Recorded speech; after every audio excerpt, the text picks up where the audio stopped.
Akashvani.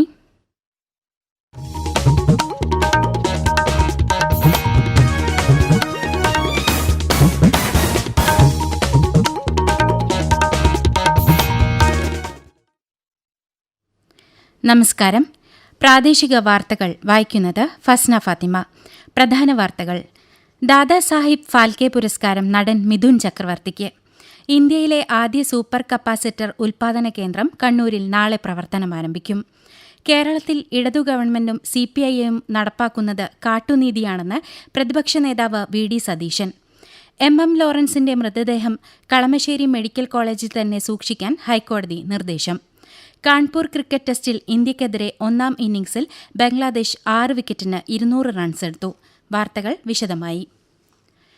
2022 Dadasaheb Phalke award നടൻ മിഥുൻ ചക്രവർത്തിക്ക് സമ്മാനിക്കുമെന്ന് കേന്ദ്രമന്ത്രി അശ്വിനി വൈഷ്ണവ് എക്സ് പോസ്റ്റിൽ അറിയിച്ചു. അടുത്ത മാസം 8-ന് 70ാമത് ദേശീയ ചലച്ചിത്ര അവാർഡ് ദാന ചടങ്ങിൽ സ്വർണ്ണകമലവും 1 ലക്ഷം രൂപയും അടങ്ങിയ പുരസ്കാരം സമ്മാനിക്കും. ഇന്ത്യൻ സിനിമയ്ക്ക് നൽകിയ ശ്രദ്ധേയമായ സംഭാവന പരിഗണിച്ചാണ് മിഥുൻ ചക്രവർത്തിക്ക് ദാദാസാഹിബ് ഫാൽക്കെ പുരസ്കാരം നൽകുന്നതെന്ന് അശ്വിനി വൈഷ്ണവ് പറഞ്ഞു. ദാദാസാഹിബ് ഫാൽക്കെ പുരസ്കാരം നേടിയ നടൻ മിഥുൻ ചക്രവർത്തിയെ പ്രധാനമന്ത്രി നരേന്ദ്രമോദി അഭിനന്ദിച്ചു. ഇന്ത്യൻ സിനിമയ്ക്ക് സമാനതകളില്ലാത്ത സംഭാവനകളാണ് അദ്ദേഹം നൽകിയതെന്നും അതിൽ അതിയായ സന്തോഷമുണ്ടെന്നും നരേന്ദ്രമോദി സമൂഹമാധ്യമ പോസ്റ്റിൽ പറഞ്ഞു. 4 ദിവസത്തെ സന്ദർശനത്തിനായി ജമൈക്കൻ പ്രധാനമന്ത്രി ഡോക്ടർ ആൻഡ്രൂ ഹോൾനസ് രാവിലെ ന്യൂഡൽഹിയിലെത്തി. കേന്ദ്ര ധനകാര്യ സഹമന്ത്രി പങ്കജ് ചൌധരി അദ്ദേഹത്തെ വിമാനത്താവളത്തിൽ സ്വീകരിച്ചു. ഉഭയകക്ഷി സഹകരണത്തിന് ഉത്തേജനം നൽകുന്ന നിരവധി ധാരണാപത്രങ്ങളിൽ സന്ദർശനവേളയിൽ ഒപ്പുവയ്ക്കും. ജമൈക്കൻ പ്രധാനമന്ത്രിയുടെ ആദ്യ ഇന്ത്യാ സന്ദർശനമാണിത്. വിദേശകാര്യമന്ത്രി ഡോക്ടർ S ജയശങ്കർ നാളെ വാഷിംഗ്ടൺ DC-യിൽ US വിദേശകാര്യ സെക്രട്ടറി ആന്റണി ബ്ലിങ്കനുമായി കൂടിക്കാഴ്ച നടത്തും. റഷ്യ ഉക്രൈൻ സംഘർഷവും പശ്ചിമേഷ്യൻ പ്രതിസന്ധിയും ഉൾപ്പെടെ വിവിധ ഉഭയകക്ഷി ആഗോള വിഷയങ്ങൾ കൂടിക്കാഴ്ചയിൽ ചർച്ചയാകും. ഹരിയാനയിൽ ശനിയാഴ്ചത്തെ വോട്ടെടുപ്പിന് പ്രചാരണം അവസാനഘട്ടത്തിലേക്ക്. പ്രധാനമന്ത്രി നരേന്ദ്രമോദി ഉൾപ്പെടെ BJP നേതാക്കളും പ്രതിപക്ഷ നേതാവ് രാഹുൽ ഗാന്ധി അടക്കം കോൺഗ്രസ് നേതാക്കളും ഹരിയാനയിൽ പ്രചാരണം കൂടുതൽ ഊർജിതമാക്കി. അരവിന്ദ് കെജ്രിവാളിന്റെ നേതൃത്വത്തിൽ ആം ആദ്മി പാർട്ടിയും പ്രചാരണ രംഗത്ത് സജീവമാണ്.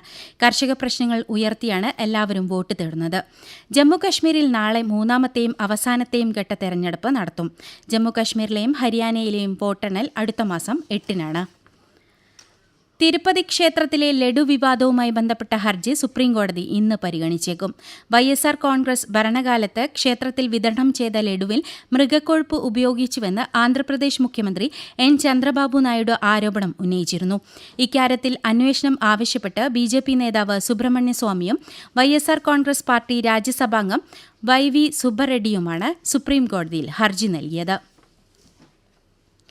ഇന്ന് അന്താരാഷ്ട്ര വിവർത്തന ദിനം. ഭാഷാപരമായ വിടവുകൾ നികത്തുന്നതിനും വിവർത്തകരുടെയും ഭാഷാ വിദഗ്ധരുടെയും സംഭാവനകളെ ആദരിക്കുന്നതിനുമായാണ് ദിനാചരണം. വ്യോമസേനാ മേധാവിയായി എയർ മാർഷൽ അമർപ്രീത് സിംഗ് ഇന്ന് ചുമതലയേൽക്കും. Air chief marshal VR Chaudhari വിരമിക്കുന്ന ഒഴിവിലാണ് നിലവിൽ വ്യോമസേന ഉപമേധാവിയായ അമർപ്രീത് സിംഗ് എത്തുന്നത്. കൊൽക്കത്ത RG-കർ മെഡിക്കൽ കോളേജിൽ ജൂനിയർ ഡോക്ടർമാരുടെ കൊലപാതകവുമായി ബന്ധപ്പെട്ട കേസിൽ സുപ്രീംകോടതി ഇന്ന് വീണ്ടും വാദം കേൾക്കും. ചീഫ് ജസ്റ്റിസ് DY ചന്ദ്രചൂഡ് അധ്യക്ഷനായ ബെഞ്ചാണ് വാദം കേൾക്കുന്നത്. ഇന്ത്യയിലെ ആദ്യ സൂപ്പർ കപ്പാസിറ്റർ ഉൽപാദന കേന്ദ്രം കണ്ണൂരിൽ നാളെ പ്രവർത്തനമാരംഭിക്കും. സംസ്ഥാന വ്യവസായ വകുപ്പിന് കീഴിലെ കല്യാശ്ശേരി കെൽട്രോൺ കോമ്പണന്റ് കോംപ്ലക്സിലാണ് പുതിയ പ്ലാൻ ആരംഭിക്കുന്നത്. വിശദാംശങ്ങളുമായി ആകാശവാണി കണ്ണൂർ ജില്ലാ പ്രതിനിധി KO ശശിധരൻ. പുതിയ പ്ലാന്റിൽ നിന്ന് ലോക നിലവാരത്തിലുള്ള സൂപ്പർ കപ്പാസിറ്ററുകൾ തദ്ദേശീയമായി നിർമ്മിച്ച് ഇന്ത്യൻ പ്രതിരോധ മേഖലയ്ക്കും ഇലക്ട്രിക് വാഹനങ്ങൾക്കും ബഹിരാകാശ ദൗത്യങ്ങൾക്കും ഉൾപ്പെടെ വിതരണം ചെയ്യാൻ സാധിക്കും. ഇറക്കുമതി ചെയ്ത യന്ത്രങ്ങൾ ഘടിപ്പിക്കുന്നതുൾപ്പെടെ ആദ്യഘട്ട നിർമ്മാണം പൂർണ്ണമായും പൂർത്തിയായിട്ടുണ്ട്. ഒരു ദിവസം 2000 സൂപ്പർ കപ്പാസിറ്ററുകൾ വരെ നിർമ്മിക്കാൻ പുതിയ പ്ലാന്റിന് സാധിക്കും. ഏറ്റവും ഉയർന്ന ശേഷിയുള്ള കപ്പാസിറ്ററുകളായ സൂപ്പർ കപ്പാസിറ്റർ ബൈക്ക് മുതൽ ബഹിരാകാശ വാഹനങ്ങൾ ഉൾപ്പെടെ ഉപയോഗിക്കുന്ന ഘടകമാണ്. ബാറ്ററികളിലേതിനേക്കാൾ വളരെ പെട്ടെന്ന് ചാർജ് സ്വീകരിക്കാനും വിതരണം ചെയ്യാനും സൂപ്പർ കപ്പാസിറ്ററുകൾ വഴി സാധിക്കും.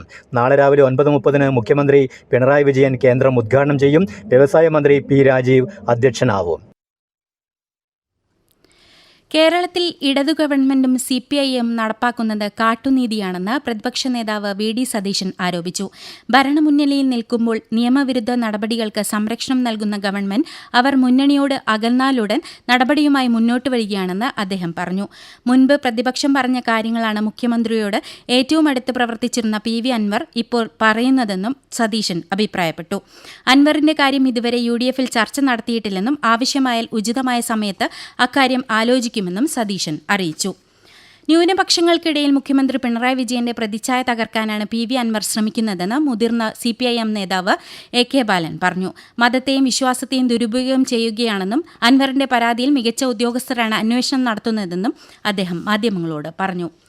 വിമാനത്താവളം കേന്ദ്രീകരിച്ച് നടത്തുന്ന സ്വർണ്ണക്കടത്തിൽ ADGP MR അജിത് കുമാറിനും മുഖ്യമന്ത്രിയുടെ പൊളിറ്റിക്കൽ സെക്രട്ടറി P ശശിക്കും പങ്കുണ്ടെന്ന് PV അൻവർ MLA ആരോപിച്ചു.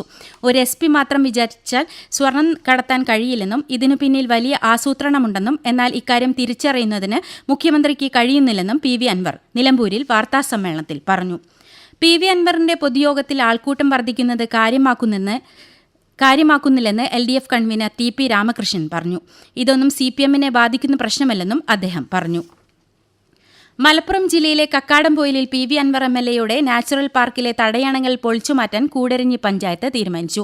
അൻവർ സംസ്ഥാന ഗവൺമെന്റിനെതിരെ രൂക്ഷമായി പ്രതികരിച്ച പശ്ചാത്തലത്തിൽ തീരുമാനത്തിന് പ്രാധാന്യമുണ്ട്. അതിനിടെ PV അൻവർ വൈകിട്ട് കോഴിക്കോട്ട് പൊതുയോഗത്തിൽ പങ്കെടുക്കും. പ്രാദേശിക വാർത്തകളാണ് കേൾക്കുന്നത്. തിരുവനന്തപുരം SAT ആശുപത്രിയിൽ വൈദ്യുതി മുടങ്ങിയതിൽ KCB-ക്ക് വീഴ്ചയില്ലെന്ന് മന്ത്രി K. കൃഷ്ണൻകുട്ടി പറഞ്ഞു. വൈദ്യുതി മുടങ്ങിയതുമായി ബന്ധപ്പെട്ട കാര്യത്തിൽ അന്വേഷണം റിപ്പോർട്ട് തേടിയിട്ടുണ്ടെന്നും മന്ത്രി മാധ്യമങ്ങളോട് പറഞ്ഞു. വൈദ്യുതി തടസ്സത്തിൽ പ്രതിഷേധിച്ച് UDF കോർപ്പറേഷൻ കൌൺസിലർമാർ പ്രതിഷേധ ധർണ്ണ നടത്തി. ഉത്തരവാദിത്തം ഏറ്റെടുത്ത് ആരോഗ്യമന്ത്രി രാജിവെക്കണമെന്ന് കൌൺസിലർമാർ ആവശ്യപ്പെട്ടു. CPIM നേതാവ് MM ലോറൻസിന്റെ മൃതദേഹം കളമശ്ശേരി മെഡിക്കൽ കോളേജിൽ തന്നെ സൂക്ഷിക്കാൻ ഹൈക്കോടതി നിർദ്ദേശിച്ചു. മൃതദേഹം മെഡിക്കൽ കോളേജിന് വിട്ടു നൽകുന്നതിനെതിരെ മകൾ നൽകിയ ഹർജി പരിഗണിക്കവെയാണ് ഹൈക്കോടതി ഇക്കാര്യം നിർദ്ദേശിച്ചത്. മൃതദേഹം ഏറ്റെടുക്കുന്നതിന് മെഡിക്കൽ കോളേജ് എടുത്ത തീരുമാനം ഏകപക്ഷീയവും നിയമവിരുദ്ധവുമാണെന്നാണ് മകൾ നൽകിയ ഹർജിയിലെ വാദം. മൃതദേഹം മതാചാരപ്രകാരം സംസ്കരിക്കണമെന്നാണ് മകളുടെ ആവശ്യം. ഇന്ത്യക്കെതിരായ കാൺപൂർ ക്രിക്കറ്റ് ടെസ്റ്റിന്റെ 4ാം ദിവസം ബംഗ്ലാദേശ് 1ാം ഇന്നിംഗ്സ് തുടരുന്നു. ലഞ്ചിന് പിരിയുമ്പോൾ 6 വിക്കറ്റ് നഷ്ടത്തിൽ അവർ 205 റൺസ് എടുത്തിട്ടുണ്ട്. KC മാമൻ മാപ്പിള ട്രോഫി 66ാമത് ഉത്രാടം തിരുനാൾ പമ്പ ജലമേള ഉച്ചയ്ക്ക് തിരുവല്ല നീരേറ്റുപുറം പമ്പ വാട്ടർ സ്റ്റേഡിയത്തിൽ നടത്തും. ഗോവ ഗവർണർ PS ശ്രീധരൻപിള്ള ജലമേള ഉദ്ഘാടനം ചെയ്യും. 9 ചുണ്ടൻ വള്ളങ്ങൾ ഉൾപ്പെടെ 40ഓളം കളിവള്ളങ്ങൾ പങ്കെടുക്കും. പൊതുവിദ്യാലയങ്ങളിലെ വിദ്യാർത്ഥികൾക്ക് പ്രവേശന പരീക്ഷകൾക്ക് മികച്ച പരിശീലനം ലഭ്യമാക്കാൻ കൈറ്റ് ആവിഷ്കരിച്ച കീ ടു എൻട്രൻസ് പദ്ധതിക്ക് തുടക്കമായി. ഇന്ന് രാത്രി 7:30 മുതൽ കൈറ്റ് വിറ്റേഴ്സിൽ ക്ലാസുകൾ സംപ്രേഷണം ചെയ്തു തുടങ്ങും. സംസ്ഥാന ഗവൺമെന്റിന്റെ 100-ദിന കർമ്മ പരിപാടിയുടെ ഭാഗമായി നടത്തുന്ന കോഴിക്കോട് ജില്ലയിലെ പട്ടയ വിതരണത്തിന്റെ ഉദ്ഘാടനം നാളെ മന്ത്രി K. രാജൻ നിർവഹിക്കും. കോഴിക്കോട് താമരശ്ശേരി താലൂക്കുകളിലെ പട്ടയങ്ങളാണ് വിതരണം ചെയ്യുക. സംസ്ഥാന ഭിന്നശേഷി ക്ഷേമ കോർപ്പറേഷൻ കോഴിക്കോട് ജില്ലയിലെ തെരഞ്ഞെടുക്കപ്പെട്ട ഭിന്നശേഷിക്കാരായ ഗുണഭോക്താക്കൾക്ക് ഇന്ന് സഹായ ഉപകരണങ്ങൾ വിതരണം ചെയ്യും. ഉച്ചയ്ക്ക് ജില്ലാ പ്ലാനിംഗ് ഓഫീസ് ഹാളിൽ മന്ത്രി ഡോക്ടർ R. ബിന്ദു ഉദ്ഘാടനം ചെയ്യും. ലൈംഗികാരോപണം നേരിടുന്ന നടൻ സിദ്ദീഖിന്റെ മുൻകൂർ ജാമ്യാപേക്ഷ ഇന്ന് സുപ്രീംകോടതി പരിഗണിച്ചേക്കും. മുൻകൂർ ജാമ്യാപേക്ഷ തള്ളിയ ഹൈക്കോടതി വിധിക്കെതിരെയാണ് സിദ്ദീഖ് സുപ്രീംകോടതിയെ സമീപിച്ചത്. ഹേമ കമ്മിറ്റി റിപ്പോർട്ടിൽ പോലീസ് ആദ്യ കേസ് രജിസ്റ്റർ ചെയ്തു. കൊല്ലം സ്വദേശിനിയായ മേക്കപ്പ് ആർട്ടിസ്റ്റ് നൽകിയ പരാതിയിലാണ് മേക്കപ്പ് മാനേജർക്കെതിരെ കേസെടുത്തത്.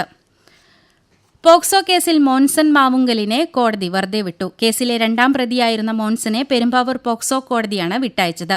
1ാം പ്രതി ജോഷി കുറ്റക്കാരനാണെന്നും കോടതി കണ്ടെത്തി.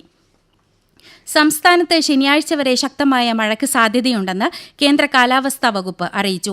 ഇടിമിന്നലോടുകൂടിയ മഴയ്ക്കും കാറ്റിനും സാധ്യതയുണ്ടെന്നും ജാഗ്രത വേണമെന്നും മുന്നറിയിപ്പുണ്ട്. കനത്ത മഴയ്ക്ക് സാധ്യത കണക്കിലെടുത്ത് ഇന്ന് 9 ജില്ലകളിൽ മഞ്ഞ ജാഗ്രത പ്രഖ്യാപിച്ചു. തിരുവനന്തപുരം, കൊല്ലം, പത്തനംതിട്ട, ഇടുക്കി, എറണാകുളം, തൃശൂർ, കോഴിക്കോട്, വയനാട്, കണ്ണൂർ ജില്ലകളിലാണ് മഞ്ഞ ജാഗ്രത. പ്രധാന വാർത്തകൾ വീണ്ടും. ദാദാസാഹിബ് ഫാൽക്കെ പുരസ്കാരം നടൻ മിഥുൻ ചക്രവർത്തിക്ക്. ഇന്ത്യയിലെ ആദ്യ സൂപ്പർ കപ്പാസിറ്റർ ഉൽപാദന കേന്ദ്രം കണ്ണൂരിൽ നാളെ പ്രവർത്തനം ആരംഭിക്കും. കേരളത്തിൽ ഇടത് ഗവൺമെന്റും CPIM നടപ്പാക്കുന്നത് കാട്ടുനീതിയാണെന്ന് പ്രതിപക്ഷ നേതാവ് വി.ഡി. സതീശൻ. MM ലോറൻസിന്റെ മൃതദേഹം കളമശ്ശേരി മെഡിക്കൽ കോളേജിൽ തന്നെ സൂക്ഷിക്കാൻ ഹൈക്കോടതി നിർദ്ദേശം. കാൺപൂർ ക്രിക്കറ്റ് ടെസ്റ്റിൽ ഇന്ത്യക്കെതിരെ 1ാം ഇന്നിംഗ്സിൽ ബംഗ്ലാദേശ് 6 വിക്കറ്റിന് 205 റൺസ് എടുത്തു.